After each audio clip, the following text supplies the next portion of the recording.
শারীরিক চিকিৎসা করি বললাই রুডে রুডে হাসপাতালের অভাব নাই, শারীরিক ফায়দাল্লাই শারীরিক সুস্থতার লাই ফার্মেসির অভাব নাই। ইন কেন হাসপাতাল এবং ফার্মেসি মনে করো এডে বড় বড় আল্লাহওয়ালা বুজুর্গানে দিন হলা আইব, ওলামায়ে কেরাম হলা আইব, এটা আইবান্ধে নিজের আগতে কলবর রোগী মনে করিবে। আর কলবর মধ্যে বিভিন্ন রোগ আছে, আত্মন হাসদর রোগ আছে, আত্মন অজুবর রোগ আছে, অহংকারের রোগ আছে।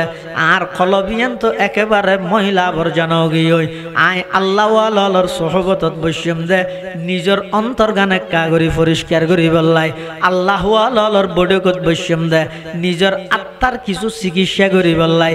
এই নিয়তে আইরে উলামায়ে কেরামের সামনে বইও আল্লাহর পয়গম্বরে বয়ান ফরমার ফা ইন্নাল্লাহা তাআলা ইউহয়িল কলবাল মাইয়িতা বিনুরিল হিকমা কামা ইউহয়িল আরদাল মাইতাতা বিমাইল মাতার আও কামা ক্বালা আলাইহিস সালাতু ওয়াস সালাম।